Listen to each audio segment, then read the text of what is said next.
The Other Fawkes by Phil Knight. Elizabeth Fawkes has a brother that you will know. We celebrate his failure in a fireworks show. He tried to blow up Parliament to kill off the king. It created a rhythm that every year we sing. Remember, remember the 5th of November. Well, Elizabeth does. Her brother was a member of a gang in a plot with murder in mind. To blow up the king, how could she be so blind? They had grown up together with a Catholic stepdad who changed the faith of the brother she had. Guy would listen to him and talk all day long about how the Catholics were treated so wrong. Elizabeth thought in his 20s he changed.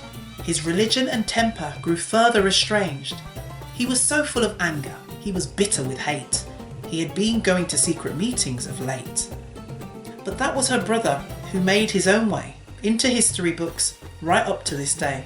So when she found out what her brother had done, it wouldn't take long before she was enemy number one. "Traitor!" they shouted outside her window, splattering the veg and fruit they did throw.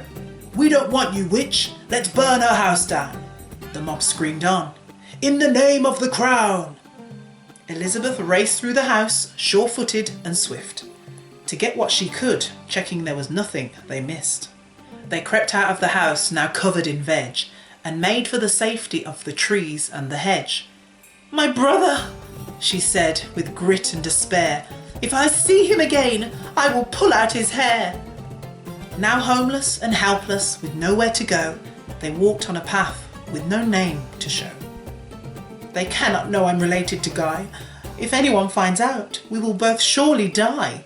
So what should we do?" her husband did plea. "We must go to London, to Guy, and we'll see."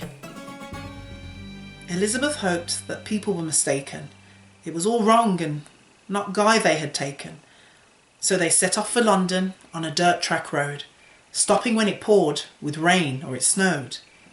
They grew closer to London and heard from a ditch, "Witch! Help, everybody! She's a witch!" People ran over to the tired pair, Elizabeth soaked with mud in her hair.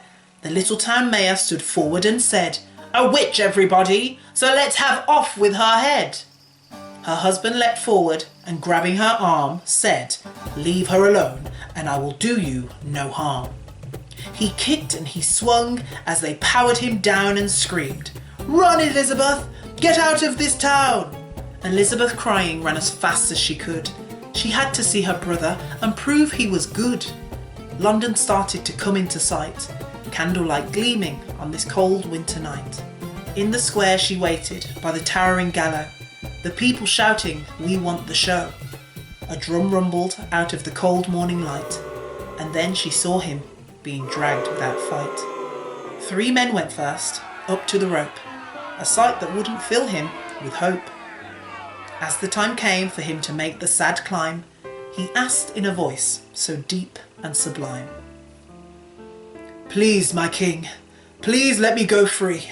I made a mistake, and for this, I'm sorry." His plea fell on ears that would never forgive. So Guy climbed up the rope he'd hang with. But as he got to the top of the ladder, he made a choice that maybe seems madder. He fell or he jumped. Elizabeth could not make out, but she held her head low as the people did shout. And under her voice, she whispered a prayer for her brother and people like him everywhere. "My brother, I hope people learn from this day that violence and terror are not the right way. We must debate, argue, agree and fall out, but we must never give in to hatred and doubt. I believe the world will learn from this day. Guy Fawkes was wrong to use violence, they'll say. And maybe our world will learn its lesson. Terror and fear are not ways to go on." She turned and she began to walk away from the square. And in the towering gateway was her husband sitting there. She gave him a hug and a kiss and a cuddle, not caring that they were knee-deep in a puddle. "So, do you think he did it?"